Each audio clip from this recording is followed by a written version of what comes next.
So now we are going to understand about the very IMP topic, that is the vestibular apparatus. Okay. So the first you have to understand, what do you understand by vestibular apparatus? So the vestibular apparatus is actually a sensory organ which maintains your equilibriums. So this is actually sensory organs which is going to detect any change in equilibrium, whether the equilibrium is good or bad. That is shown to the brain by this organ, which is particularly a sensory organ, that is vestibular apparatus. Okay, and this PPT is created by Dr. Jayesh, very famous one. If you remember the Bhavnagar medical college के ये doctor है, very talented है, very intelligent one. Okay, now this is a membranous structure consisting of a 3 semicircular canal connected at their base to utricle, saccular and endoluminous cells. So roughly we have to understand a membranous labyrinth and a bony labyrinth. There are two key things. First one is what? Membranous labyrinth, and the second one is bony labyrinth. Okay, so we have to understand membranous labyrinth and we have to understand bony labyrinth. Now membranous labyrinth is formed by 3 semicircular canal plus utricle and saccule. तो membranous labyrinth में 3 semicircular canal होगी और 2 chamber होगी. 2 chamber का नाम है utricle and सैक्यूल. Okay, तो membranous labyrinth में क्या होगा? membranous labyrinth में होगी 3 ट्यूब एंड 2 चैम्बर. तो 3 ट्यूब एंड 2 चैम्बर से ये बनता है. 3 ट्यूब कौन सी? तो 3 सेमीसर्कुलर कैनाल्स एंड 2 चैम्बर कौन सी?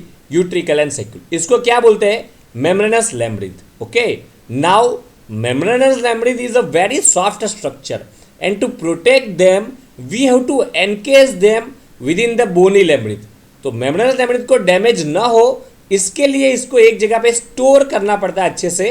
उसका नाम है bony labyrinth. bony labyrinth में भी क्या होगा? वही चीज़ें, ट्यूब एंड चैम्बर, लेकिन यहाँ पे ट्यूब कैसी होगी? बोन की बनी हुई. चैम्बर भी कैसी? बोन की बनी हुई. तो bony labyrinth एक बॉक्स की तरह है. वो बॉक्स में हम सॉफ्ट चीज़ जो है membranous labyrinth उसको स्टोर करते हैं ताकि इसको डैमेज ना हो. किसका मेन फंक्शन होगा? membranous labyrinth का मेन फंक्शन होगा, और इसका function is a very main, and to protect them we required particularly a bony labyrinth. Okay, तो membranous labyrinth का मेन फंक्शन होगा. membranous labyrinth 3 चीज़ों से बनता है. ओके, कौन कौन सी? वो अभी हम देखते हैं. कौन कौन सी 3 चीज़ होती है membranous labyrinth में? तो फर्स्ट वन, कॉक्लिया. ओके, तो cochlea is a part of membranous labyrinth. Second one, 3 semicircular canal, and the third one utricle and saccule, 2 chamber. तो ये देखो membranous labyrinth दिखा है यहाँ पे. क्या क्या है इसमें? देखो, एक तो ये कॉक्लिया. ओके, दूसरा क्या है? सेमीसर्कुलर कैनाल 3 होती है. एक एंटीरियर कैनाल यहाँ पे दिखाई है, दूसरी है पोस्टीरियर कैनाल, और तीसरी है जिसको हॉरिजॉन्टल कैनाल या लेटरल कैनाल भी बोलते हैं. तो 3 आपकी ट्यूब्स हो गई. 3 ट्यूब्स कौन कौन सी? 3 semicircular canal, anterior semicircular canal, posterior semicircular canal and horizontal semicircular canal. Okay, plus 2 क्या हो गए? 2 होगी आपकी चैम्बर. एक होगा यूट्रिकल, दूसरा होगा सैक्यूल्स. तो अगेन क्लियर एवरीवन? पहला कौन सा structure? membranous labyrinth. membranous labyrinth is a crucial structure and that must be protected by a bony labyrinth. membranous labyrinth में कितनी चीज़ें होगी? 3 things. फर्स्ट क्या? कॉक्लिया. सेकंड क्या? 3 चैम्बर, 3 ट्यूब्स. 3 ट्यूब्स का नाम है 3 semicircular canal, interior semicircular canal, posterior semicircular canal and horizontal canal. और क्या होगा? इसमें होगी 2 चैम्बर. 2 चैम्बर कौन सी? एक यूट्रिकल एंड दूसरी सैक्यूल. तो ये 3 चीज़ों से ये बनता है. ओके, लेकिन ये 3 चीज़ में मैंने पहले बोला, अगर सिर्फ बाकी की 2 चीज़ें हम काउंट करें, अगर हम कॉक्लिया को निकाल दें और बाकी की 2 चीज़ें काउंट करें, तो ये 2 चीज़ें क्या है? बैलेंस को मेंटेन करने का काम करती है, बैलेंस को सेंस करने का, इक्विलिब्रियम को सेंस करने का काम करती है. कॉक्लिया का काम है हियरिंग का, जो हमने पहले पढ़ लिया है, लेकिन बाकी की 2 चीज़ें इक्विलिब्रियम को सेंस करने का काम करती है. तो बाकी की 2 चीज़ों का सेपरेट नाम भी दिया गया है. उसका सेपरेट नाम है क्या? Vestibular apparatus. क्लियर? क्लियर सबको? Vestibular apparatus. So again membranous labyrinth, very IMP structure, membranes, तो फाइनल में बोलता हूँ, ओके, शायद मुझे लगता है शुरुआत में मैंने गलती से उसको मेम्ब्रेनस लेमनिन बोला, तो फाइनल में की बोल रहा हूँ, that is you must remember, वो भी आपको बुक में मिलेगा। फाइनल क्या वर्ड है? मेम्ब्रेनस लेमनिन is the very IMP one, and to protect membranous laminin we require bony labyrinth. Membranous labyrinth is formed by three things. First one is cochlea, second one is anterior semicircular canal, posterior semicircular canal and horizontal semicircular canal, and the third one is utricle and saccule. तो ये तीन चीज़ों मिलके membranous labyrinth बना। कौन सी तीन चीज़ें? एक कॉकलिया, दो चैम्बर यूट्रिकल सेक्युलर वाली, और तीन कैनाल एंटीरियर पोस्टीरियर हॉरिजॉन्टल। ये तीनों चीज़ें मिलके बन गया आपका मेम्ब्रेनस लेमनिन। मेम्ब्रेनस लेमनिन में लेकिन कॉकलिया का फंक्शन होगा हियरिंग का, जो हम अलग से पढ़े, और बाकी की जो दो चीज़ें बची, दो चीज़ में क्या आती है? दो चैम्बर यूट्रिकल एंड सेक्युल, और आती है तीन semicircular canal, anterior canal, posterior canal, horizontal canal. ये जो बाकी सब कुछ बचा, इसका काम है mainly sense the equilibrium. That's why इसका एक अलग से नाम दिया गया है, that is vestibular apertures. Clear everyone सबको? I hope this is understand. तो 1 मार्क में अलग अलग पूछते हैं कि वेस्टिबुलर एपर्चर्स का कंटेंट क्या है, तो उसमें कॉकलिया नहीं आना चाहिए। मेम्ब्रेनस लेमनिन का कंटेंट क्या है, तो इसमें ये सारे आने चाहिए, ओके। लेकिन बोनी लेमनिन अगेन मेम्ब्रेनस लेमनिन का पार्ट नहीं है, ओके। बोनी लेमनिन एक एनके स्ट्रक्चर है जिसके अंदर ये मेम्ब्रेनस लेमनिन रहता है, ओके। इसके बाद कभी कभी कोई पूछते हैं ऑटोलिथ्स, तो ऑटोलिथ्स में यूट्रिकल और सेक्युल दोनों आ जाते हैं। तो कोई बोलेगा व्हाट इज ऑटोलिथ्स ऑर्गन, तो ऑटोलिथ्स ऑर्गन्स को बोलना है आपको यूट्रिकल एंड सेक्युल, दोनों साथ में बोलोगे तो इसको ऑटोलिथ भी बोलते हैं। Clear everyone? तो ये पूरा इसका एनाटॉमी है। ये डक्ट्स पार्ट चलाएंगे, यूट्रिकल एंड सेक्युल एक दूसरे से कनेक्ट होते हैं वाया दिस डक्टस यूट्रिक सेक्युलरिस, ओके। बाद में यूट्रिकल और सेक्युलरिस कैनाल से भी कनेक्ट होते हैं डक्टस रेडियोनियस, लेकिन ये सब चलेगा, ये एनाटॉमी का पार्ट है हमारे लिए। मेन वो आ गया, क्लियर सबको? आपको ये समझ में आना चाहिए what is vestibular apertures. Vestibular apertures is a sensory organ which sense the equilibrium. Clear? What are the contents of vestibular apertures, तो आपको पता होना चाहिए। इसमें आएगा यूट्रिकल, सेक्युल एंड तीन semi circular canal. Utricle saccule दो चैम्बर है, तीन सेमी सर्कुलर कैनाल ट्यूब्स है। इसमें तीन का नाम क्या है अलग से? फर्स्ट वाला इंटीरियर, सेकंड वाला पोस्टीरियर एंड थर्ड वाला हॉरिजॉन्टल, ओके। इसके बाद आपको समझना है व्हाट इज मेम्ब्रेनस लेमनिन। मेम्ब्रेनस लेमनिन में ये तो होगा ही वेस्टिबुलर एपर्चर्स, प्लस हो जाएगा cochlea. And what is bony लेमनिन? Bony लेमनिन is structure which contains membranes लेमनिन with in them. बोनी लेमनिन कौन बनाता है? बोनी लेमनिन is a petrosal bone, particularly temporal bone का हिस्सा। तो टेम्पोरल बोन का एक हिस्सा होगा पेट्रोसल बोन, वो बनाता है आपका बोनी लेमनिन, ओके। एंड व्हाट डू इसमें ऑटोलिथ, अगर यूट्रिकल और सेक्युल को एक साथ में बोलोगे तो उसको नाम हो जाएगा otolith. So this is the rough anatomy of a vestibular apparatus and membranous लेमनिन, ओके। हमारे लिए आज क्या कौन सा IMP है? हमारे लिए यूट्रिकल, सेक्युल और ये तीन कैनाल, ये आज हमें पढ़नी है। कॉकलिया हम अलग से पढ़ चुके, ओके। तो नाउ ऑर्गन्स एंड रिसेप्टर, कौन कौन सी चीज़ आई हमें मिला? एक तो यूट्रिकल, दूसरा मिला सेक्युल, और मिली तीन सेमी सर्कुलर कैनाल। तो यूट्रिकल एंड सेक्युल क्या है? Utricle and saccule plus semi circular canal, ये सभी मिलके क्या बनता है आपका? Vestibular apparatus. तो ये पूरा बनाता है vestibular apparatus. What do you understand by vestibular apparatus? Again that is the sense organ which checks the equilibrium. तो ये सेंस ऑर्गन है जो इक्विलिब्रियम को चेक करने का काम करता है। लेकिन इसमें क्या कोई पर्टिकुलर चीज़ होती है जो इक्विलिब्रियम को चेक करने में हेल्प करती है? तो हाँ, हमने हर जगह पे देखा है हर एक में एक रिसेप्टर होते हैं। तो यहाँ पर भी रिसेप्टर होगा कि जो मेनली सेंस करने का काम करेगा। तो जो रिसेप्टर यूट्रिकल एंड सेक्युल में, इसका नाम दिया है मैक्यूला, और जो रिसेप्टर सेमी सर्कुलर कैनाल में है, इसका वो कैसा है? क्रेस्ट फॉर्म में है, तो उसका नाम है क्रेस्ट। लेकिन वो किसकी क्रेस्ट है? एम्पुला की क्रेस्ट है, तो इसका नाम है क्रिस्टा एम्पुलारिस। तो मैं आगे आपको दिखाऊंगा। Crista ampullaris is actually a crest which is situated within the ampulla. तो एम्पुला की क्रेस्ट को बोलते हैं crista ampullaris, that is a receptor for a semi circular canal. So this is a receptor organ for a semi circular canal, and macula होगा receptor organ for a utricle and saccule, okay. Functions अलग अलग है, आगे हम देखेंगे, बहुत सारे function है, लेकिन अभी रफली समझ ले। तो यूट्रिकल एंड सेक्युल जो दो चैम्बर है, इसका लीनियर एक्सीलरेशन का मेन फंक्शन है। लीनियर एक्सीलरेशन मतलब आप अभी ठहरे हो और तुरंत दौड़ना स्टार्ट करते हो, तो वो पिक करके देता है आपका utricle and saccule. And rotational acceleration मतलब आप आराम से बैठे हो और आपकी नेक आप अलग अलग डायरेक्शन में घुमा रहे हो, आपकी नेक अलग अलग डायरेक्शन में मूव हो रही है, तो वो पिक करता है, रोटेशनल एक्सीलरेशन पिक करता है सेमी सर्कुलर कैनाल। आगे डिटेल में देखेंगे इसके अलावा भी और फंक्शन है, लेकिन ये एक एक्सीलरेशन के दो वैरायटी आती है, लीनियर एंड रोटेशनल। लीनियर मतलब सीधा एक्सीलरेशन मिल गया तो यूट्रिकल एंड सेक्यूल पिक करेगा, और रोटेशनल एक्सीलरेशन मिला तो सेमी सर्कुलर कैनाल्स पिक करेंगे। मेनली ये लीनियर एंड रोटेशनल हेड की मूवमेंट्स के बारे में बात कर रहे हैं कि हेड लीनियर मूव हो रहा है कि हेड रोटेशनल। ओके, क्योंकि हेड मूव होगा तो स्कल भी मूव होगा, स्कल मूव होगा तो टेम्पोरल बोन भी मूव होगा, टेम्पोरल बोन भी मूव होगा तो बोनी लेमनिथ मूव होगा, बोनी लेमनिथ मूव होगा तो मेम्ब्रेनस लेमनिथ मूव होगा, और मेम्ब्रेनस लेमनिथ मूव होगा तो आपका ये सभी मूव होने वाला है। दैट्स व्हाई हम ओनली हेड का रोटेशन के बारे में अभी कंसेप्ट हमारा मेन है, पूरी बॉडी का नहीं है, पूरी बॉडी का भी रोल है, वो आगे धीरे धीरे दिखते हैं। Okay, so now this is the anatomy. Okay, क्या दिखा है पहले हम देखते हैं। यहाँ पे ये तीन आपकी चैम्बर कैनाल्स है। Okay, anterior canal, posterior canal and horizontal canal, तो तीन हो गए आपकी सेमी सर्कुलर कैनाल्स। बाद में दो क्या बची, चैम्बर। दो चैम्बर का क्या नाम दिया है, यूट्रिकल एंड सेक्यूल। तो दो चैम्बर हो गई, एक हो गया सेक्यूल, दूसरा हो गया आपका यूट्रिकल। तो दो चैम्बर सबको clear, utricle and saccule, these are two chamber. Utricle और सेक्यूल के अंदर कौन सा सेंसरी ऑर्गन होता है, तो हमने देखा वैसा मैक्यूला।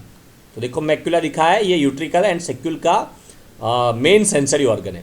इसके बाद क्या देखा हमने, तीन आपकी canal, horizontal canal, anterior canal and posterior canal. Okay, horizontal canal को लिटरल कैनाल भी बोलते हैं, ये होती है हॉरिजॉन्टल, और anterior canal and posterior canal vertical plane में होती है। ये हॉरिजॉन्टल प्लेन में होती है और बाकी की दो होती है वर्टिकल प्लेन में। तो एंटीरियर कैनाल भी वर्टिकल प्लेन में एंड पोस्टीरियर कैनाल भी वर्टिकल प्लेन में होती है। क्लियर? नाउ अभी आप देखो ये क्या लिखा है। ओके, तो इसका वर्ड है एम्पुला। ओके, एम्पुला भी देखो आपको बल्जिंग दिखेगा, सेम लाइक चैम्बर, यूट्रिकल सेक्यूल जैसा ही दिखता है, लेकिन एम्पुला अलग चीज़ है। आपको क्या समझना है, जो सेमी सर्कुलर कैनाल होती है वो अपने लास्ट पार्ट में, जब भी सेमी सर्कुलर कैनाल का एंड हो रहा है लास्ट पार्ट में, वहाँ पे वो बल्बस होती है, बल्बस थोड़ी लार्ज देखने मिलती है, वो बल्बस पार्ट को एम्पुला बोलते हैं। तो एम्पुला कोई अलग स्ट्रक्चर नहीं है। एम्पुला किसका हिस्सा है, एम्पुला सेमी सर्कुलर कैनाल का ही हिस्सा है। सेमी सर्कुलर कैनाल अपने लास्ट पार्ट में बल्बस हो जाती है, वो बल्बस पार्ट को बोलते हैं एम्पुला। Clear everyone? नाउ ये हो गया आपका एम्पुला। ये तीनों कैनाल का अलग अलग एम्पुला दिखा है, ये भी एम्पुला, ये भी एम्पुला, ये भी एम्पुला। एम्पुला के अंदर क्या होगा, एम्पुला के अंदर मैंने बोला वैसे क्रेस्ट होगी। ओके, ये दिखा, देखो ये क्रेस्ट दिखा है। Okay, crest like. तो जो एम्पुला के अंदर क्रेस्ट है उसको क्या बोलेंगे हम, क्रिस्टा एम्पुलारिस। ओके, देखो ये क्रिस्टा लिखा है ना, क्रेस्ट लाइक, तो ये क्रेस्ट लाइक क्रिस्टा है, लेकिन ये किसका क्रिस्टा है, एम्पुला का, तो इसको क्या बोलते हैं, क्रिस्टा एम्पुलारिस। तो देखो यूट्रिकल सेक्यूल चैम्बर थी, वैसे ही सेमी सर्कुलर कैनाल हो गया, तो यूट्रिकल सेक्यूल के सामने फाइट में कौन आएगा, सेमी सर्कुलर कैनाल। एम्पुला क्या है, एम्पुला सेमी सर्कुलर कैनाल का हिस्सा है। तो ये मत समझना कि यूट्रिकल सेक्यूलर के सामने कोई और आ रहा है, यूट्रिकल और सेक्यूल सामने कौन होगा, कैनाल, और कैनाल का हिस्सा एम्पुला। लेकिन यूट्रिकल और सेक्यूल के अंदर क्या है, मैक्यूला। मैक्यूला आपका सेंसरी ऑर्गन है। तो इसके अंदर क्या है जो सेंसरी ऑर्गन है, तो इसके अंदर जो है उसका नाम है क्रिस्टा एम्पुलारिस। क्लियर सबको? मैं यही फोकस करता हूं कि गलती से आप ये मत लिख देना कि सेमी सर्कुलर कैनाल के अंदर होता है एम्पुला और एम्पुला ऑर्गन है, ये मत समझ लेना। ओके, सेमी सर्कुलर कैनाल के अंदर एम्पुला नहीं होता, सेमी सर्कुलर कैनाल का लास्ट पार्ट जो बल्बस होता है उसी का नाम एम्पुला है, और एम्पुला के अंदर जो होता है वो होता है क्रिस्टा एम्पुलारिस। तो क्रिस्टा एम्पुलारिस सेंसरी ऑर्गन है। यूट्रिकल और सेक्युलर के अंदर है मैक्यूला, तो मैक्यूला सेंसरी ऑर्गन है। सेमी सर्कुलर कैनाल और एम्पुला के अंदर होता है क्रिस्टा एम्पुलारिस, तो क्रिस्टा एम्पुलारिस सेंसरी ऑर्गन है। क्लियर सबको? तो ये मिस्टेक मत करना, गलती से लोग क्या लिख देते हैं, एम्पुला, बार बार उनको पता है एम्पुला इसके साथ आ रहा है, तो सेमी सर्कुलर कैनाल का ऑर्गन में वो गलती से लिख देते हैं एम्पुला। ऐसा नहीं है। ओके, एम्पुला तो सेमी सर्कुलर कैनाल ही है। सेम्युलर सर्कुलर कैनाल अपने लास्ट पार्ट में बल्बस हो जाती है, उसको बोलते हैं एम्पुला। तो सेमी सर्कुलर कैनाल और एम्पुला के अंदर जो खजाना पड़ा हुआ है, जो रिसेप्टर की तरह काम करता है, वो है क्रिस्टा एम्पुलारिस, क्योंकि वो क्रेस्ट शेप का होता है और एम्पुला का हिस्सा है, तो इसको बोलते हैं क्रिस्टा एम्पुलारिस। सेम वे यूट्रिकल और सेक्यूल के अंदर जो पड़ा है, जो रिसेप्टर की तरह काम करके देगा, फंक्शन करेगा, उसका नाम दिया गया है मैक्यूला। क्लियर सबको? वेरी ट्रिकी एनाटॉमी है, अच्छे से समझ लेना। आई होप शायद एनाटॉमी में भी कवर हो चुका हो। लेकिन यहाँ पे हम फिजियोलॉजिकल पर्पज से देखेंगे। अच्छे से नाम याद रखना, ट्रिकी नाम है, इधर का उधर चला जाता है कभी कभी, लेकिन एक बार नाम समझ में आ जाएगा तो फिर टॉपिक आसानी से समझ में आ जाएगा। टॉपिक थोड़ा टफ है लेकिन आई होप कि आपको अच्छे से समझ में आ जाए। ओके, नाउ यहाँ पे क्या दिखा है आपका, ये देखो crest like structure, crista ampullaris. Clear सबको? तो इतना सबको क्लियर? क्या हमने देखा? 3 सेमी सर्कुलर कैनाल और 2 चैम्बर, मतलब 3 ट्यूब एंड 2 चैम्बर। 3 ट्यूब कौन सी? 3 सेमी सर्कुलर कैनाल, 2 चैम्बर कौन सी? Utricle and सेक्यूल। तो ये सभी मिलके क्या बना? Vestibular apparatus. 3 semi circular canal मतलब anterior semi circular canal, posterior semi circular canal and horizontal semi circular canal, और चैम्बर में आ गया यूट्रिकल सेक्यूल। ये सब मिलके आपका बन गया वेस्टिब्यूलर एपार्टस। वेस्टिब्यूलर एपार्टस का मेन फंक्शन है टू सेंस द इक्विलिब्रियम, लेकिन यूट्रिकल और सेक्युलर में जो मेन सेंस ऑर्गन की तरह काम करेगा, रिसेप्टर की तरह, वो होगा मैक्यूला, और उसके सामने सेमी सर्कुलर कैनाल में जो होगा वो होगा आपका crista ampullaris. This is clear to everyone? Now अब हम समझेंगे व्हाट इज मैक्यूला। मैक्यूला में क्या होगा वो हम देखेंगे। तो मैक्यूला में क्या होता है? मैक्यूला में होता है जिलेटिनियस फ्लूइड। ओके, तो मैक्यूला के अंदर 3 चीजें होगी, वो मैं 1 बाय 1 दिखाता हूं। पहली चीज कौन सी होगी मैक्यूला में? Gelatinous fluid. गुड। सेकंड चीज कौन सी होगी? ये जिलेटिनियस फ्लूइड के अंदर कैल्शियम कार्बोनेट के क्रिस्टल होंगे। कैल्शियम कार्बोनेट के जो क्रिस्टल होंगे वो हैवी मास के होंगे। कैसे होंगे? हैवी मास के। तो उसका नाम दिया है स्टेटोकोनिया या ओटोकोनिया। ओके, तो ये देखो एनलार्जमेंट ऑफ मैक्यूला। तो ये मैक्यूला यहाँ पे देखो छोटा सा जूम करके दिखा है। ओके, सो ये स्ट्रक्चर अभी हम देख रहे हैं मैक्यूला, और उसके बाद हम देखेंगे सेम वे क्रिस्टा एम्पुलारिस को यहाँ पे जूम करके दिखा है। तो एनलार्जमेंट ऑफ क्रिस्टा कैसा दिखता है वो देखेंगे, और एनलार्जमेंट ऑफ मैक्यूला कैसा दिखता है वो देखें। तो फर्स्ट हम देख रहे हैं मैक्यूला। मैक्यूला में क्या 3 चीज़ें आएगी? सबसे पहले मैंने बोला ये पूरा मैक्यूला किससे भरा हुआ होगा? जिलेटिनियस फ्लूइड से। तो ये मैक्यूला में ये सब जगह पे क्या होगा आपका? Gelatinous fluid. क्लियर? तो ये सारा ब्लू कलर का जो दिखेगा वो आपका आएगा जिलेटिनियस फ्लूइड। जिलेटिनियस फ्लूइड में और क्या होगा? जिलेटिनियस फ्लूइड में कैल्शियम कार्बोनेट के क्रिस्टल होंगे जो वेरी हैवी मास होंगे, जिसका नाम होगा स्टेटोकोनिया या ऑटोकोनिया। क्लियर? तो उसको इसको बोलेंगे ऑटोकोनिया या स्टेटोकोनिया। ओके, और क्या होगा? और इसमें होंगे हेयर सेल्स। तो ये देखो दिखा है हेयर सेल्स। ओके, तो ये सारे हेयर सेल्स टाइप 1 टाइप 2 चलेगा, इसमें मत पढ़ो। आप इतना याद रख लो कि हेयर सेल्स होते हैं। हेयर सेल्स का नाम क्यों हेयर सेल्स पड़ता है? क्योंकि हेयर सेल्स में हेयर्स होते हैं, दैट्स वाई इनको हेयर सेल्स बोलते हैं। तो आप देखो ये हेयर सेल्स में क्या दिखा है यहाँ पे? हेयर्स। तो हेयर सेल्स में हेयर्स दिखाया है, तो इसकी वजह से इनका नाम पड़ गया हेयर्स।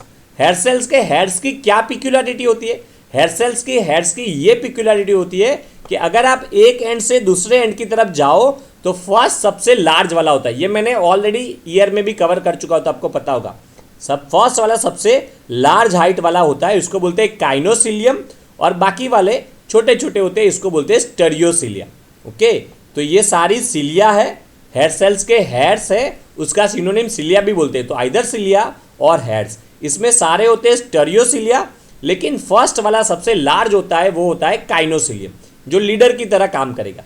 लेकिन ये सारे काइनोसिलिया और स्टीरियोसिलिया सभी के सभी अपने टॉप से एक दूसरे के साथ कनेक्टेड होते हैं। तो ये सारे अपने एक दूसरे के साथ कनेक्टेड होता है।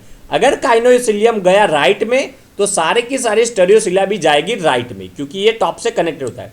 अगर काइनोसिलियम गया लेफ्ट में तो सारे के सारे चले जाएंगे लेफ्ट में। क्लियर? तो ये हेयर सेल्स की एक पिक्युलरिटी होती है। एक और चीज टिपिकली क्या आपको याद रखनी है, अगर काइनोसिलियम इस तरफ मूव हो गया, ओके, इस तरफ काइनोसिलियम, तो ये सारों को खींच के ये इस तरफ ला देगा।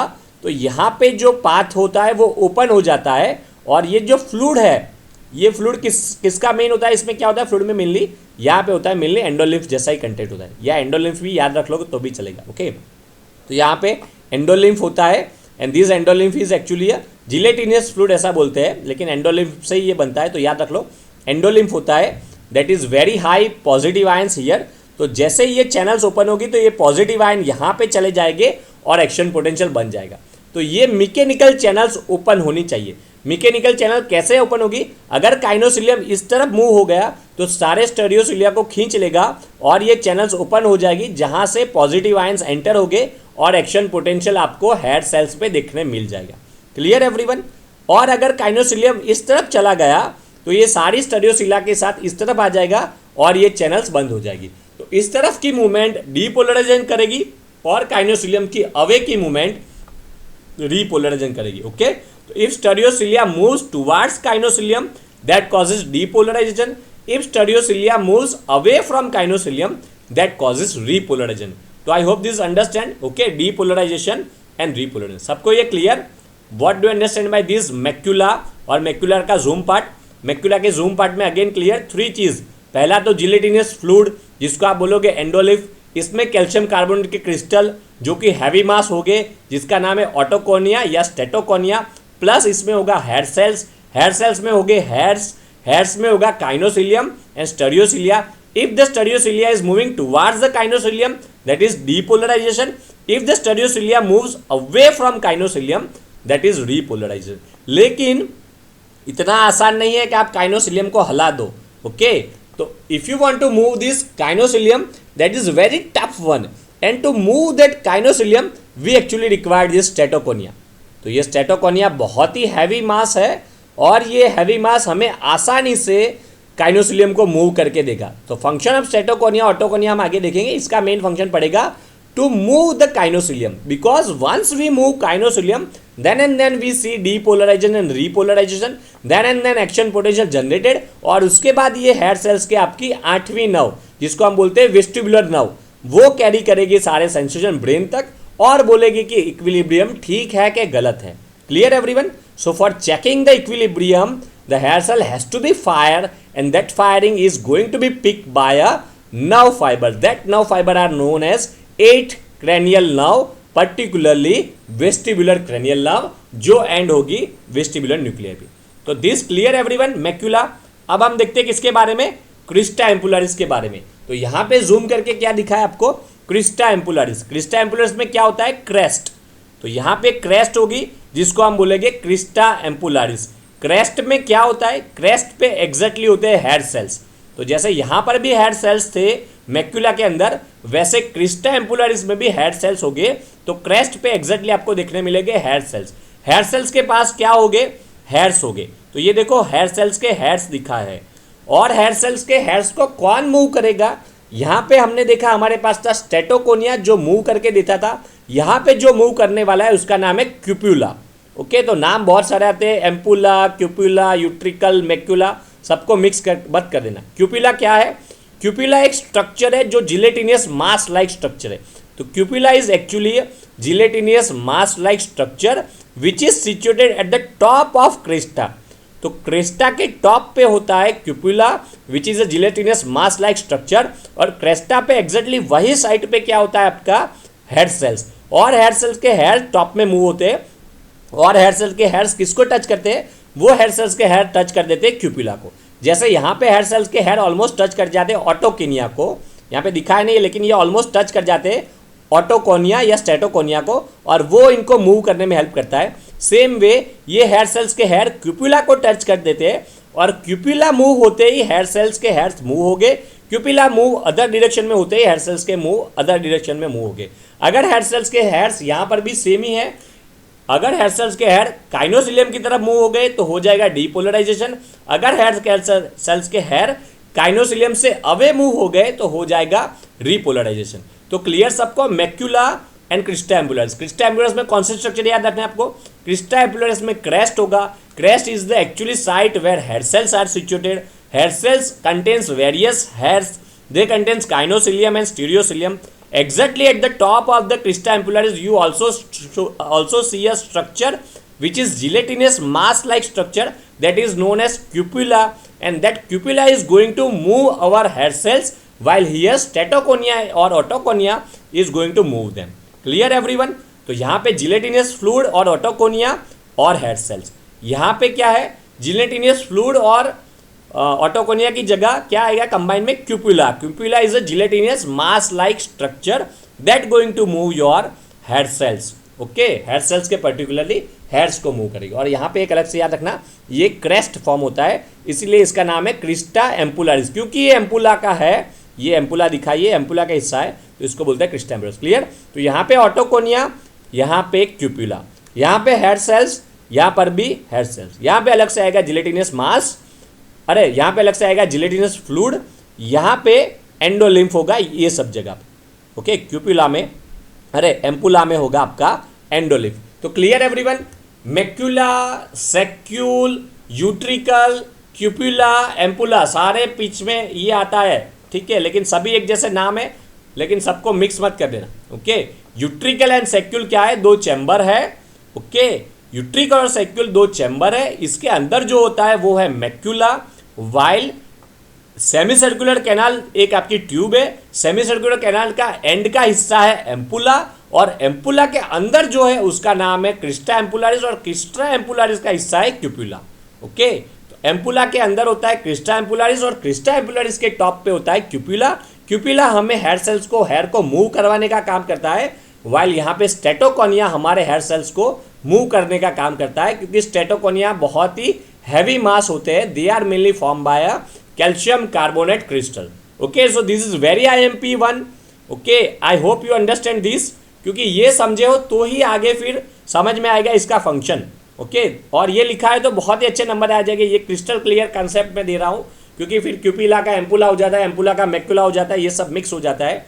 इफ़ यू अंडरस्टैंड दिस, तो एक लेक्चर में यहाँ पे स्टॉप कर रहा हूँ, आप इसको बार बार रिवाइज कर लो, अच्छे से पूरा दिमाग में रट्टा मार के बिठा दो, और पूरा मैंने कंसेप्ट भी लिया है, क्लियरली समझ लो। बाद में हम छोटा छोटा इसका फंक्शन देखेंगे, बहुत ही ट्रिकी फंक्शन है, लेकिन ये एनाटॉमी इतनी ट्रिकी है कि ये समझ में नहीं आया तो फंक्शन समझना अब बहुत ही टफ हो जाएगा। तो सारा आप एक बार अच्छे से समझ लो और रिवाइज कर लेना। आई होप यू अंडरस्टैंड दिस।